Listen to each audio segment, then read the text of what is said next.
जी, स्वागत है हमारे यूट्यूब चैनल सेल्फ स्टडी में। आज आप लोग का पेपर था 3 तारीख। पेपर 1 का हम लोग एनालिसिस यहाँ पर करेंगे। एनालिसिस का मतलब ये है कि आप जब आपका अगला एग्जामिनेशन है, जिसका भी 4 को है, 5 को है, 19 तक चलेंगे ना एग्जाम, तो उसमें ये आपको ध्यान रखना है कौन कौन से टॉपिक से क्वेश्चन आ रहे हैं। तो बस उसको रिवाइज करके जाइए, क्योंकि और खासकर 2 3 4 दिन का जो पैटर्न रहता है लगभग सेम रहता है।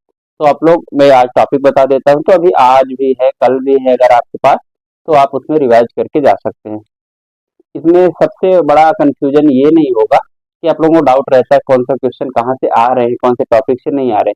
तो सबसे पहली बात, हमेशा यूजीसी नेट ने जो फॉलो किया है वो बहुत अच्छी बात यह है कि सिलेबस टू सिलेबस क्वेश्चन देता है। कभी भी ऐसा नहीं हुआ है कि क्वेश्चन ना आए हों जो टॉपिक लिखे हैं और सिलेबस में लिखे हुए हैं। तो ये आप भ्रम बिल्कुल हटा दीजिए कि कहीं से आ सकता है, कहीं से ना आ सकता है। जो टॉपिक है वहां से क्वेश्चन आना तय है, ठीक है।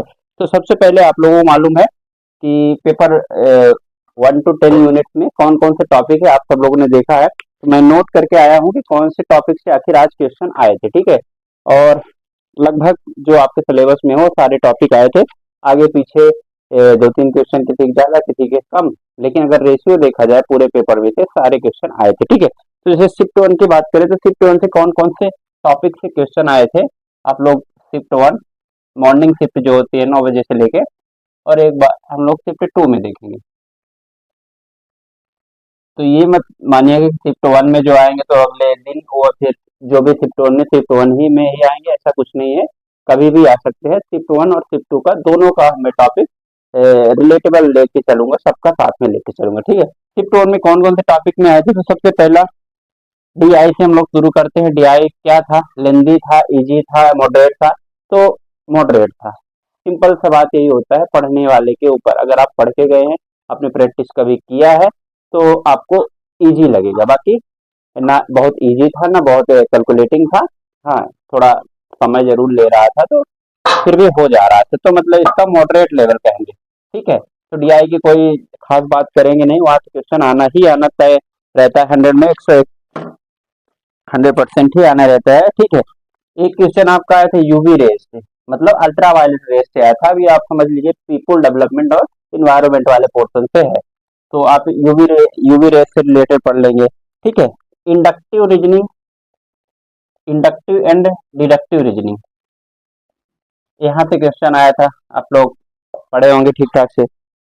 मूक काफी इंपॉर्टेंट है, हर बार मैं बताता हूँ, ठीक है। मैथिंग ऑनलाइन ओपन, ठीक है, यहाँ से क्वेश्चन आता ही आता है। मूक आता है, स्वयं आज मूक आ गया, कल स्वयं आ सकता है, स्वयं प्रभा आ सकता है। इससे एक क्वेश्चन फिक्स है, मूक है। उसके बाद रेशियो, मैथ का टॉपिक जो है रेशियो से क्वेश्चन आया था। एक क्वेश्चन आया था टीवी रेडियो और कुछ और था, तो उसको सीक्वेंस में जमाना था। ये खोज के हिसाब से कि कौन से सन में किसका खोज हुआ था, उस हिसाब से क्वेश्चन आया था, ठीक है। ये क्वेश्चन आप मान लीजिए आईसीटी का है, इंफॉर्मेशन कंप्यूटर वाले पोर्शन पे, ठीक है। मिसिंग नंबर, आपको पता है यहाँ से क्वेश्चन आना ही है, मिसिंग नंबर से तो आया ही था, ठीक है। फिर कहाँ से क्वेश्चन आता है? स्टोरेज, मेमोरी के स्टोरेज से क्वेश्चन एकदम फिक्स रहता है। एक मेमोरी के स्टोरेज से क्वेश्चन फिक्स रहता है, एक आपका उधर कन्वर्जन में आएगा, binary to decimal, decimal to hexadecimal, यहाँ से क्वेश्चन आना तय रहता है, ठीक है। फिर हाँ, ये एक टॉपिक है आपका प्रमाण, प्रमाण है, अनुमान है, तो मतलब इंडियन लॉजिक सिस्टम इस टॉपिक का नाम है, वहां से क्वेश्चन आया था, ठीक है। तो आप इसको नोट करते जाइए, इनसे रिलेटेड जरूर आप पढ़ के जाइए, ठीक है, एक बार, क्योंकि आज कुछ पूछ लिया उसके बगल में कुछ कल पूछ लेगा, टॉपिक वही रहेगा, ठीक है। एनईपी 2020, एनईपी 2020, यहाँ से क्वेश्चन आया ही आया था। फिर ये हाइपोथेसिस, ये काफी हार्ड टॉपिक है, आता ही आता है, ठीक है। सैम्पलिंग, हाइपोथेसिस एंड सैम्पलिंग से क्वेश्चन आना ही आना था, तो वो भी आया ही था। फिर उसके बाद कहाँ से क्वेश्चन और आए थे आज? हाँ, आरसी मतलब रीडिंग कंप्रहेंशन काफी इजी था आज, कहा जाए बहुत ज्यादा खास नहीं था, ठीक है। रीडिंग कंप्रहेंशन था। देन आपका आ गया नंबर कन्वर्जन, मैंने बताया आना ही आना है, डेसिमल टू उसमें। एसडीजी, एसडीजी का आप लोग सीक्वेंसिंग जरूर याद रखिए, जो 17 सस्टेनेबल डेवलपमेंट गोल है उनका सीक्वेंस आ सकता है, बहुत आसान है, ठीक है। क्रोनोलॉजी से क्वेश्चन आना ही आना है। एंशियंट यूनिवर्सिटी आया था, मैं पहले ही बता चुका हूँ। एंशियंट यूनिवर्सिटी जो प्राचीन यूनिवर्सिटी है, उनका सन एक बार आप देख लीजिए, उसका क्रोनोलॉजी आता है। तक्षशिला कब, नालंदा कब, विक्रमशिला, विक्रमशिला विश्वविद्यालय से अलग से क्वेश्चन आया था, बनारस विश्वविद्यालय से अलग से क्वेश्चन आया था, तो उनको आप लोग जरूर देखिएगा, ठीक है ना। फिर आपका कहाँ से आया था, वेब 2.0 आया था, आपको आता है, आराम से आता है, ठीक है। कमीशन में कोठारी कमीशन, मैं हमेशा ही बोलता हूँ, इजी है और आता ही आता है क्वेश्चन हमेशा से। फिर उसके बाद आता है आप, हाँ,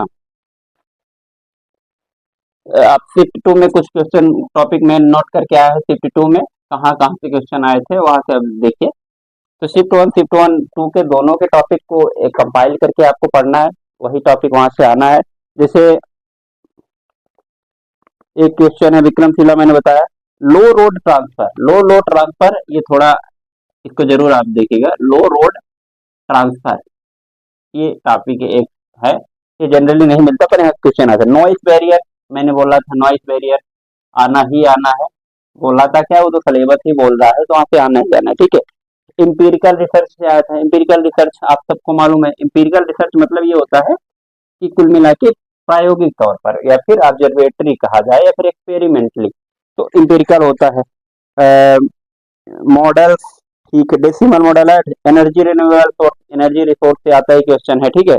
फिर आपका है डायरेक्शन एंड डिस्टेंस, यहाँ से क्वेश्चन आया था रीजनिंग का।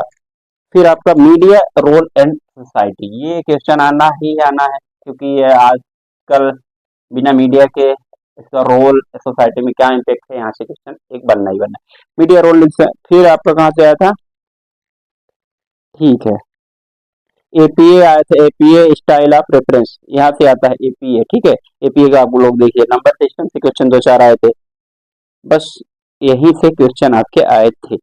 तो आप लोग अगर देखेंगे तो मैं लगभग कम से कम 30 टॉपिक का नाम मौखिक तौर पर ले चुका हूँ, यहाँ से क्वेश्चन आए थे। तो आप लोग इन्हीं टॉपिक, आप लोग जितने आज के अगर देखेंगे ना, जो टॉपिक मैंने बोला, इनको भी अगर आप पढ़ के जाएंगे, कल भी इनसे क्वेश्चन मिलेंगे, परसों भी मिलेंगे, जब तक एग्जाम होता रहेगा तब तक मिलते ही रहेंगे।